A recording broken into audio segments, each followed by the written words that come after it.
Exam pointer में आपका पुनः स्वागत है। दोस्तों, समाज से जो टॉपिक है बहुत महत्वपूर्ण टॉपिक, ये खत्म हो चुका। आज समाज के कुछ ऐसे प्रश्न हैं जो विगत वर्षों में आए हैं और आने की पूर्ण रूप से संभावना है। तो प्रैक्टिस सेट कह सकते हैं, अभ्यास सेट कह सकते हैं, अभ्यास प्रश्न कह सकते हैं। 4 अभ्यास प्रश्न, 4 अभ्यास सेट मैं करवा चुका हूं। आज 5वां अभ्यास सेट है, वो किससे संबंधित है? तो समाज से संबंधित है। मित्रों, यहाँ पर आइए हम देखते हैं क्या है ये अभ्यास सेट के बारे में क्या बताया जा रहा है। तो पहला प्रश्न है, देखिए पहला प्रश्न है, प्रधानता के आधार पर समास के भेद। हम आपको बताए थे कि प्रधानता के आधार पर समास के कितने भेद हैं। प्रधानता के आधार पे समास के कितने भेद हैं मित्रों? तो प्रधानता के आधार पे समास के 4 भेद हैं। इसको मैं बताया था ना, पहला पद क्या बताया था? जिससे पहला जो बताया था प्रधानता के आधार पे, वो है अव्ययी भाव समास। बताए थे ना, वो क्या है? अव्ययी भाव समास। क्या है? अव्ययी भाव समास। चलिए, अब अव्ययी भाव समास का पहला पद क्या होता बताया था। तो अव्ययी भाव समास का पहला पद प्रधान होता है और अव्यय होता है। अव्ययी भाव समास का पहला पद प्रधान होता है और अव्यय होता है। चलिए, दूसरा समास क्या है हम देखेंगे। दूसरा समास है तत्पुरुष समास। दूसरा समास है तत्पुरुष समास। तत्पुरुष समास ये दूसरा है, प्रधानता के आधार पर दूसरा समास है। और तीसरा जो है वो है द्वंद्व समास। तीसरा क्या है? वो द्वंद्व समास है, ध्यान दीजिएगा। और जो चौथा है, बहुत अच्छी सी अभ्यास से चल रहा है, ध्यान दीजिएगा। और जो नेक्स्ट है वो है बहुव्रीहि समास। बहुव्रीहि समास क्या है? वो बहुव्रीहि समास है या बहुव्रीहि समास है। देखिए, ये प्रधानता के आधार पर मात्र 4 प्रकार के समास हैं। अव्ययी भाव समास, ठीक है, तत्पुरुष समास, द्वंद्व समास और बहुव्रीहि समास। मित्रों, यहाँ पर एक चीज और हम चर्चा कर लेते हैं कि जो अव्ययी भाव समास है, इसका प्रथम पद प्रधान होता है। इसका प्रथम पद प्रधान होता है। जो तत्पुरुष समास है, इसका अंतिम पद प्रधान होता है, या कह सकते हो बाद का पद प्रधान होता है, या कह सकते हो बाद का पद प्रधान होता है। द्वंद्व समास का दोनों पद प्रधान होता है। द्वंद्व समास का दोनों पद प्रधान होता है मेरे प्यारे दोस्तों। और बहुव्रीहि समास का कोई भी पद प्रधान नहीं होता है। कोई भी पद प्रधान नहीं होता है, ठीक है। ये दोनों पदों के मिलने से एक तीसरा अन्य पद प्रधान हो जाता है, ठीक है। अब ये प्रधानता के आधार पे 4 प्रकार के समास है। तो पूछेगा, बहुत ज़्यादा पूछा जाता है कि प्रधानता के आधार पर तमाम हमारे ऐसे मित्र, हमारे साथी हैं कि ये वो कमेंट बॉक्स में अच्छे से प्रश्न पूछे थे कि सर ये बताइए समास के कितने भेद हैं। तो समास के 4 भेद भी हैं, समास के 6 भेद भी हैं और समास के 5 भेद भी हैं। लेकिन यहाँ पर प्रश्न कैसे पूछेगा? प्रश्न पूछेगा कि प्रधानता के आधार पर समास कितने प्रकार के हैं। तो प्रधानता के आधार पर समास कितने प्रकार के मित्रों? तो समास 4 प्रकार के हैं। देखिए, अव्ययी भाव समास, तत्पुरुष समास, द्वंद्व समास और बहुव्रीहि समास। अब यहाँ पूछेगा कि किस समास के दोनों पद प्रधान होते हैं। मेरे मित्रों, यहाँ देख लीजिए, द्वंद्व समास के दोनों पद प्रधान होते हैं। किस समास के? तो देखिए, किस समास के दोनों पद प्रधान होते हैं? द्वंद्व समास के दोनों पद प्रधान होते हैं। चलिए, एक क्वेश्चन मिस्टेक हुआ, छूट गया था, फिर से देख लीजिए इसको। प्रधानता के आधार पर समास के कितने भेद है? तो 4 क्लियर हो गया। हिंदी में समास के कितने भेद है? मित्रों, इसमें ऑप्शन सी सही है। अगर ऐसे प्रश्न पूछ लिया गया कि हिंदी में समास के कितने भेद हैं, प्रकार हैं, तो आप बताओगे 6 प्रकार हैं। कितने प्रकार हैं? 6 प्रकार हैं, ठीक है। अव्ययी भाव समास हो गया, ठीक, तत्पुरुष समास, द्वंद्व समास और बहुव्रीहि समास। इसमें से 2 समास, इनमें 2 समास और जोड़ देंगे। एक हो जाएगा कर्मधारय समास, कर्मधारय समास हो जाएगा मित्रों। और एक हो जाएगा द्विगु समास। क्या हो जाएगा? द्विगु समास। तो हिंदी में अगर समास की संख्या पूछा, हिंदी में समास की संख्या पूछा, समास कितने प्रकार के हिंदी में पूछ लिया तो 6 प्रकार हैं, ठीक है। कौन कौन समास? अव्ययी भाव समास, कर्मधारय समास, द्विगु समास, तत्पुरुष समास, ठीक है। उसके बाद बहुव्रीहि समास, उसके बाद क्या है? द्वंद्व समास। ये 6 प्रकार के हैं। हिंदी समास के दोनों, किस समास के दोनों पद प्रधान होते हैं मित्रों? तो यहाँ पर चर्चा कर चुका हूं, देख लीजिएगा आप लोग। द्वंद्व समास, जिन भाई जिन बहन को मित्रों साथियों को थोड़ी सी तकलीफ हो रही होगी अभ्यास सेट करने में, तो प्लीज उनसे रिक्वेस्ट है कि समास की जो अच्छे से लेक्चर दिया गया इस टॉपिक को बहुत गहनता के साथ देखें और अध्ययन करें। इधर देखिए, फिर नेक्स्ट है जो चौथा क्वेश्चन है, प्रश्न है, किस समास के दोनों पद अप्रधान होते हैं? तो आइए इसमें देख लीजिए, दोनों पद अप्रधान होते हैं मतलब बहुव्रीहि समास के कोई पद प्रधान नहीं होता। तो क्लियर हो गया कि दोनों पद अगर प्रधान नहीं होता बहुव्रीहि समास का तो क्या होगा? अप्रधान होगा। बहुव्रीहि समास, किस समास के दोनों पद अप्रधान होंगे या कोई पद प्रधान नहीं होगा तो वो होगा बहुव्रीहि समास। अब देखिए, किस समास का पहला पद संख्यावाची होगा? हमारे नए मित्र, नए व्यूअर जुड़े हैं, अगर उनको कोई भी तकलीफ होती होगी इस अभ्यास सेट, 5वां अभ्यास सेट को समझने में, तो वो समास का जो लेक्चर है उस लेक्चर को देखिए, उसके बाद पुनः इसको सॉल्व करिएगा, देखिएगा हूबहू सारे के सारे प्रश्न आपके सॉल्व हो जाएंगे। तो किस समास का पहला पद संख्यावाची होगा? मित्रों मैं बताया था, चर्चा किया था। देखिए पहला ऑप्शन अव्ययी भाव समास, नहीं, क्योंकि ये प्रधान होता है और पहला पद अव्यय होता है। अव्ययी भाव समास का पहला पद क्या होता है? प्रधान होता है और अव्यय होता है। अव्यय क्या मैं बताया था कि वह विकारी शब्द, वह अविकारी शब्द जिनको लिंग वचन कारक काल के आधार पर परिवर्तन ना किया जा सके, बदला ना जा सके, उन्हें क्या कहा जाता है? अव्यय कहा जाता है। तो दूसरा ऑप्शन क्या है? द्विगु समास। इधर देखिए, अब द्विगु समास क्या है मित्रों? द्विगु समास में पहला पद क्या होता है? संख्यावाची होता है। जैसे मैं बताया था चौराहा, 4 राहों का समूह। मैं बताया था चौपाई, चौपाई 4 पैरों का समूह बताया था ना, ठीक है। अब इधर देखिए, तो इसमें द्विगु है। द्वंद्व समास का दोनों पद क्या होता है? तो द्वंद्व समास का दोनों पद प्रधान होता है। और बहुव्रीहि समास का दोनों पद क्या होता है? बहुव्रीहि समास का दोनों पद क्या होता है मेरे मित्रों? तो दोनों पद अप्रधान होता है।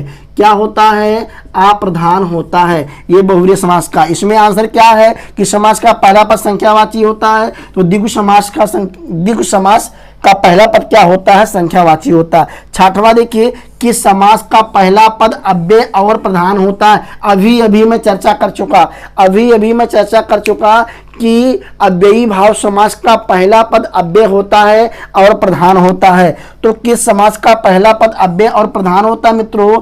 अव्ययी भाव समास का। इनमें से कौन सा ऑप्शन सही है? तो डी वाला ऑप्शन सही है। फिर अगला प्रश्न क्या है? तत्पुरुष समास के कितने भेद हैं मित्रों? देखिए, तत्पुरुष समास में अगर देखा जाए तो जो कारक चिन्ह है, कारक चिन्ह किस समास में प्रयोग होते हैं? तो तत्पुरुष समास में। ऐसे भी प्रश्न पूछा जाएगा, ऐसे भी प्रश्न पूछा जा सकता है कि कारक चिन्हों का प्रयोग किस समास में किया जाता है? तो तत्पुरुष समास में कारक चिन्हों का प्रयोग किया जाता है। कुल कितने कारक चिन्ह है मित्रों? तो कुल 8 कारक चिन्ह है। कितने कारक चिन्ह है? 8 कारक चिन्ह है। लेकिन 8 कारक चिन्ह तत्पुरुष समास में नहीं किया जाता है। 8 कारक चिन्ह, कितने कारक चिन्ह है मेरे दोस्तों? कितने कारक चिन्ह है? कितने कारक चिन्ह है? तो 8 कारक चिन्ह है। 8 कारक चिन्ह है या 8 कारक विभक्ति बता सकते हो। 8 कारक हैं। कितने कारक हैं? 8 कारक हैं। लेकिन अब इन 8 कारकों का प्रयोग तत्पुरुष समास में नहीं किया जाता है। कितना किया जाता है? 6 किया जाता है। जो पहला कारक है मित्रों, पहला कारक क्या है? कर्ता कारक। चलिए इधर देखते रहिए, पहला कारक क्या है? देखिए पहला कारक क्या है? तो जो पहला कारक है, पहला कारक कर्ता है, ठीक है, कर्ता। और जो लास्ट वाला कारक है वो संबोधन कारक है। कौन सा कारक है? संबोधन कारक। ये दूसरा, ये अंतिम वाला ये अंतिम कारक है। कैसा कारक है? अंतिम। तो संबोधन और कर्ता, कर्ता कारक और संबोधन कारक का प्रयोग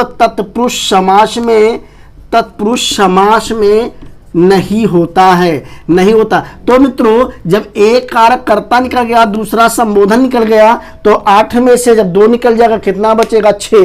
तत्पुरुष समास में ध्यान दीजिए, फिर से देखिए कि तत्पुरुष समास के कितने भेद होते हैं मित्रों, तो 6 भेद होते हैं, ये 6 प्रकार के होते हैं। नेक्स्ट 8वां क्या है? समास का शाब्दिक अर्थ क्या होता है? मैं बताया था समास का मतलब होता है संक्षेप। समास का मतलब क्या बताए थे मित्रों? तो समास का मतलब संक्षेप बताए थे, समास का मतलब संक्षेप बताए थे, समास का शाब्दिक अर्थ संक्षेप बताए थे या संक्षिप्तीकरण बताए थे। अब यहां प्रश्न ये बनेगा, एक प्रश्न इससे और देख लिए, समास का यहीं पर समास का विलोम बताए थे। समास का विलोम क्या होता है? तो समास का विलोम व्यास होता है। और व्यास अगर पूछा जाए व्यास में कौन सी संधि है, व्यास में कौन सी संधि है? तो यड़ संधि है। व्यास कौन सी संधि है? तो यड़ संधि है। और समास का विलोम क्या हो जाएगा? व्यास। विलोम का मतलब क्या होता है? अपोजिट, उल्टा होता है मित्रों, ठीक है।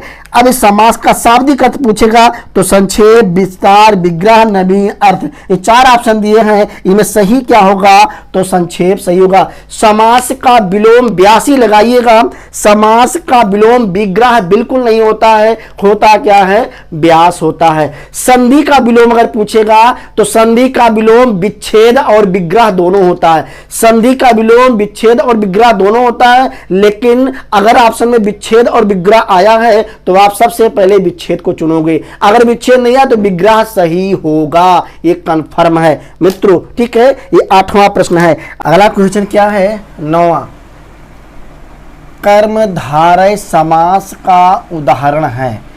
अब देखिए कर्मधारय समास किसे कहते हैं, इसकी परिभाषा हम लोग चर्चा कर चुके थे बहुत अच्छे से, कि जो कर्मधारय समास होता है वो पहला पद क्या होता है? विशेषण होता है।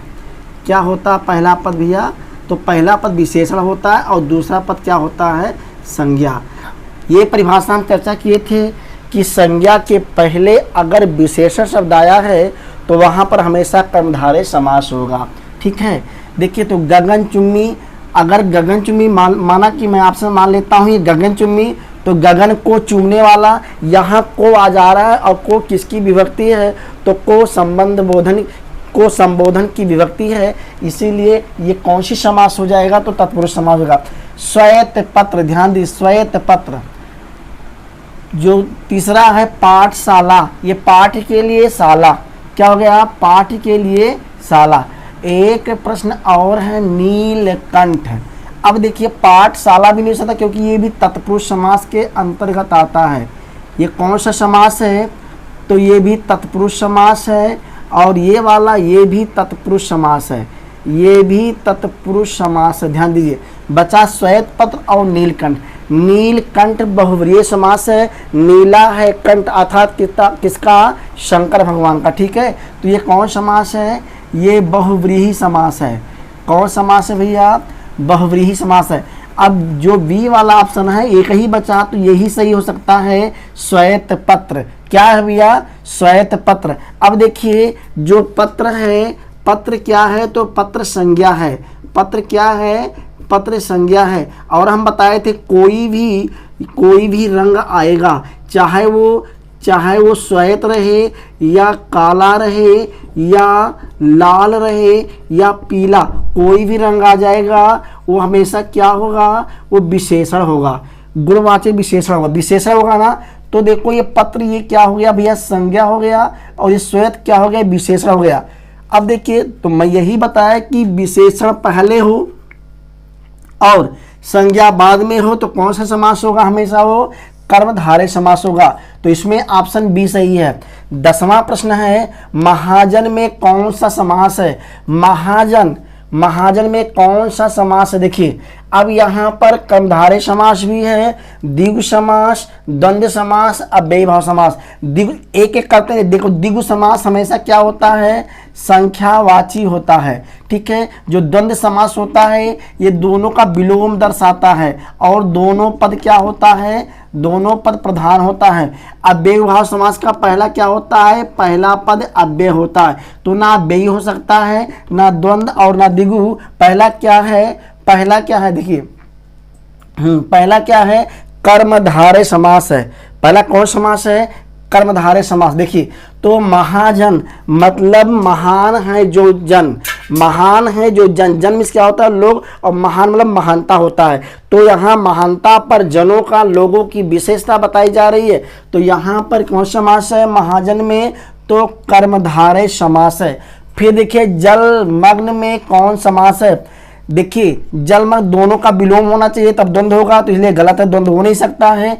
द्विगु समास क्या होना चाहिए, द्विगु समास संख्यावाची होना चाहिए। अगर पहला पद संख्यावाची है तो द्विगु समास होगा। कर्मधारय समास पहला पद क्या हो, विशेषण हो, और दूसरा पद क्या हो भैया, संज्ञा हो या सर्वनाम हो, संज्ञा हो या सर्वनाम हो, तो कर्मधारय समास होता। तो ये भी गलत है क्योंकि पहला पद क्या, विशेषण नहीं। जलमग्न, जल में मग्न। मैं जब पिछले वीडियो में समास का लेक्चर हम दे रहे थे, समझा रहे थे, समास पढ़ा रहे थे, तो उसमें ये एग्जाम्पल आया जलमग्न में कौन समास है, मैं उदाहरण दिया हूँ जल में मग्न। यहाँ में पर क्या है, यहाँ में पर अधिकरण कारक का विभक्ति है, तो में आ गया, में अधिकरण कारक की विभक्ति है, इसीलिए यहाँ जल में मग्न और विभक्ति कारकों की विभक्ति किस समास में प्रयोग की जाती है, तत्पुरुष समास में प्रयोग की जाती है। तो जलमग्न मतलब जल में मग्न, जलमग्न मतलब जल में मग्न, ठीक है, मग्न। तो ये तत्पुरुष समास, क्योंकि में ये कारक क्या है, कारक की विभक्ति है में, और किसका है, अधिकरण कारक की विभक्ति है। किसका विभक्ति है, अधिकरण कारक की विभक्ति है। अब आइए पंचवटी। देखिए अभी कल ही में समास पढ़ाया था, कल पढ़ाया था, हमारे कुछ ऐसे मित्र हैं, उन्होंने पूछा था कि ये बताइए सर पंचवटी में द्विगु समास होगा कि बहुव्रीहि समास होगा। कौन समास, पंचवटी में द्विगु समास होगा कि बहुव्रीहि समास होगा। तो मित्रों यहाँ पे हमेशा पंचवटी में हमेशा द्विगु समास होगा, क्योंकि जो आयोग है वो द्विगु समास को ही मानता है। वैसे में ऑप्शन दोनों नहीं आएगा, एक ही आएगा, या द्विगु आएगा या बहुव्रीहि आएगा, लेकिन अगर दोनों आता है तो प्राथमिकता किसको देंगे आप, द्विगु समास को देंगे। फिर इनमें से कौन सा शब्द द्विगु समास है, कौन सा शब्द द्विगु समास है। द्विगु समास क्या होता है मित्रों, मैं बताया था हमेशा संख्यावाची। जो पहला पद क्या होता है, तो पहला पद संख्यावाची होता है। चलिए अब देखिए माखन चोर में नहीं है, भुजदंड में नहीं है, ठीक है, भुजदंड में नहीं है, और भला बुरा में नहीं है, लेकिन चतुर्भुज, देखिए चतुर्भुज आ गया ना, चार भुजाओं के समूह को क्या कहते हैं, चार भुजाओं के समूह को क्या कहते हैं, तो चतुर्भुज कहते हैं। क्या कहते हैं भैया, चतुर्भुज। चार भुजाओं के समूह के क्या कहते हैं, चतुर्भुज। अब देखो चार आ गया, संख्या आ गया ना, तो कौन समास होगा भैया, द्विगु समास। द्विगु समास का एग्जाम्पल इसमें क्या है, डी वाला सही है, चतुर्भुज। अब प्रश्न आता है प्रतिदिन में समास है। देखिए मैं बताया था कि पहला पद अव्यय हो, प्रति भी अव्यय की प्रति का न लिंग वचन कारक और काल के आधार पर प्रति को परिवर्तन नहीं कर सकते हैं, तो पहला पद अव्यय है और प्रधान भी है, ऐसे भी बताया था। और पहचान लिख करके बताया था कि प्रा, यथा, भर, यावत, पल पल, भर भर ऐसे शब्द आते हैं, तो हमेशा वो कौन समास होता है, हमेशा अव्ययी भाव समास होता है। अव्ययी भाव समास का पहला पद अव्यय होता है और प्रधान होता है, ठीक है। चलिए अब नेक्स्ट प्रश्न है, जिसमें पहला पद विशेषण हो, तुरंत जान जाओगे आप लोग, जल्दी बताओ। जिसमें पहला पद विशेषण हो तथा दूसरा पद संज्ञा हो, जिसमें पहला पद विशेषण हो और दूसरा पद संख्या हो, कौन समास है। देखिए यहाँ मैं चर्चा कर दिया हूं, तो आप बताइए पहला ऑप्शन क्या है, कर्मधारय। कर्मधारय समास आपका राइट आंसर है। चलिए अब देखिए 16वां प्रश्न है, जय पराजय में कौन सा समास है। हम आपसे ये बताए थे मित्रों कि जहाँ पे विलोम मिलेगा, जहाँ पर विलोम मिलेगा वहां पर हमेशा द्वंद्व समास होगा। तो देखिए द्वंद्व पहला ऑप्शन सही है। जय का विलोम क्या होता है मित्रों? पराजय। और द्वंद्व का दोनों विलोम प्रधान होता है। द्वंद्व समास का दोनों विलोम क्या होता है मित्रों? प्रधान होता है।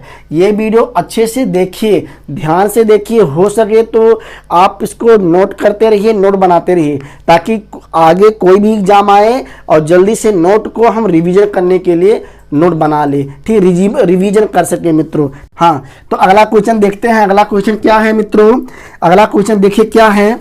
तो अगला क्वेश्चन है जिसमें पहला पद क्या हो? विशेषण हो और संज्ञा हो। विशेषण हो और संज्ञा हो। तो मैं बताया था कि जो कर्मधारय समास होगा, कर्मधारय समास में क्या होता है? जो पहला पद होता है वो विशेषण होता है। क्या होता है? विशेषण। और लास्ट का पद क्या होता है मित्रों? तो संज्ञा होता है। तो यहाँ पर देखिए पहला क्या है? कर्मधारय समास है, इसलिए यहाँ पर कर्मधारय समास है।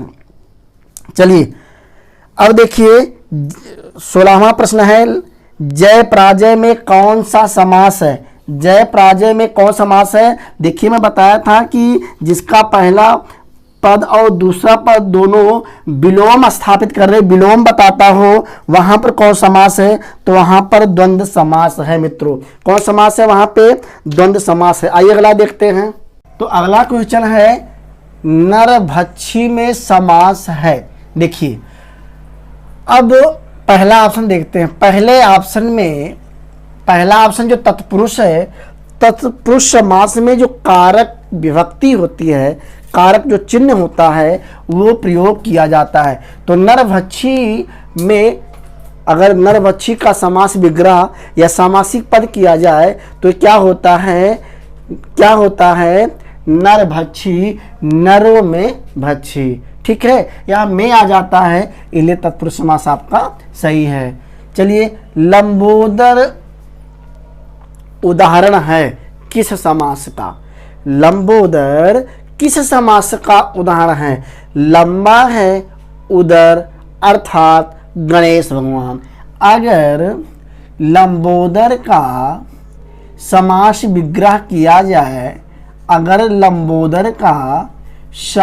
विग्रह किया जाए, समास विग्रह तो क्या होता है? लंबा है उदर अर्थात कौन? किसका? गणेश जी का। किसका? गणेश भगवान का। तो अब यहाँ पर ना तो पहला पद प्रधान है लंबा और ना दूसरा पद प्रधान है, और एक तीसरा पद प्रधान हो जा रहा है, उसका नाम क्या है? गणेश है। तो यह हमेशा बहुव्रीहि समास यहाँ पर होगा। लंबोदर में कौन सा समास है? तो बहुव्रीहि समास है। फिर नेक्स्ट अगला प्रश्न है, अकाल पीड़ित में कौन सा समास है? चलिए देखिए, अव्ययी भाव समास हो सकता है? नहीं, क्योंकि वह समास जिसका पहला पद अव्यय हो और प्रधान हो उसे अव्ययी भाव समास कहते हैं। उसे क्या कहते हैं? अव्ययी भाव समास कहते हैं। तो ये पहला पद प्रधान है नहीं। अब देखिए द्विगु समास ऐसा समास जिसका पहला पद क्या होता है? संख्यावाची होता है। तत्पुरुष समास में कारक चिन्ह प्रयोग होता है। तो अकाल पीड़ित मतलब अकाल में पीड़ित, ठीक है, अकाल में पीड़ित। अब यहाँ पर जो में है, में कारक शब्द है, कारक की विभक्ति में है। और कौन से कारक? तो अधिकरण कारक की विभक्ति में का प्रयोग हुआ है। वह समास जिसमें कारक की विभक्ति का प्रयोग हुआ है उस समास को कारक तत्पुरुष समास कहते हैं। चलिए तो इसमें आंसर कौन सा सही है? तत्पुरुष समास सही है। अब देखिए निम्नलिखित में द्वंद्व समास बताइए। मित्रों हम बताए थे कि द्वंद्व समास वो समास होगा जिनका दोनों पद एक दूसरे का विलोम होगा या विलोम जैसा होगा। चलिए अब देखिए द्वंद्व समास। और हाँ, द्वंद्व समास का दोनों पद क्या होता है मित्रों? तो द्वंद्व समास का दोनों पद प्रधान होता है। द्वंद्व समास का दोनों पद क्या होता है? तो दोनों पद प्रधान होता है। चलिए तो शोकाकुल ये बताइए विलोम है? नहीं, बिल्कुल गलत है। सर्वोत्तम विलोम? नहीं, गलत है। वीर पुरुष? गलत है। पाप और पुण्य, देखिए यहाँ पर विलोम मिल गया, इसलिए यहाँ पर कौन समास होगा? तो इस यहाँ पर द्वंद्व समास होगा। घनश्याम में समास है, घनश्याम में समास है। अब देखिए मैं एक चर्चा और किया था कि वह समास, ठीक है, जिसका पहला पद विशेषण हो, वह समास जिसका पहला पद क्या हो? पहला पद विशेषण हो, पहला पद विशेषण हो और दूसरा पद क्या हो? संज्ञा या सर्वनाम हो। वह कौन सा समास कहलाएंगे? तो कर्मधारय समास कहलाते हैं। अब देखिए तो घन क्या है? घन का मतलब श्याम, घन का श्याम रंग, ठीक है। चलिए श्याम, घन का मतलब काला होता है या बैंगनी। देखिए घन श्याम में कौन समास है? तो पहले आपसे मिल गया, क्योंकि ये श्याम की विशेषता बता रही है, श्याम का विशेषता बता रहा है। श्याम और कृष्ण भगवान, ठीक है। घनश्याम किसे कहा जाता है? श्री कृष्ण को कहा जाता है। तो जो श्याम है श्री कृष्ण है, उनकी विशेषता क्या है? वो देखिए क्या है? घन है, मतलब वो श्यामल रंग के हैं। कैसे रंग के हैं? श्यामल रंग के हैं। तो यहाँ पर कर्मधारय समास होगा। नेक्स्ट है वीर पुरुष में कौन समास होगा? वीर पुरुष में कौन सा समास है? कौन सा समास है वीर पुरुष में? चलिए बहुव्रीहि समास। वीर पुरुष में कौन सा समास है? बहुव्रीहि समास, द्वंद्व समास, कर्मधारय समास और तत्पुरुष समास। बहुव्रीहि समास नहीं हो सकता, क्योंकि बहुव्रीहि समास एक ऐसा समास है जिसका दोनों पद क्या होता है? अप्रधान होता है, और दोनों के मिलने पर तीसरे पद जो का निर्माण होता है वो प्रधान होता है। द्वंद्व समास नहीं, क्योंकि विलोम स्थापित करेगा, नहीं हो सकता है।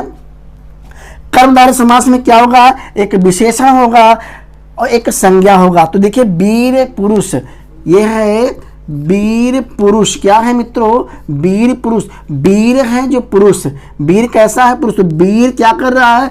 पुरुष की विशेषता बता रहा मित्रों, इसीलिए यहाँ पर कौन समास होगा? तो यहाँ पर कर्मधारय समास होगा। अब देखिए 23 नंबर वाला प्रश्न है, भाई बहन में कौन समास है? कुछ नहीं करना है, क्योंकि तुरंत देखो विलोम मिल गया। भाई बहन में कौन सा समास है? कुछ नहीं करना है। क्यों नहीं करना है? ज्यादा पढ़ना नहीं है। देखो कौन समास हो गया? भाई बहन। कौन समास हो गया? क्योंकि यहाँ विलोम मिल रहा है, तो पहला वाला द्वंद्व समास है, क्योंकि द्वंद्व समास एक दूसरे का क्या होता है? विलोम होता है। अब राजपुत्र में कौन सा समास है? राजपुत्र में कौन सा समास है? देखिए राजपुत्र, राजा का पुत्र। राजपुत्र का समास विग्रह करेंगे।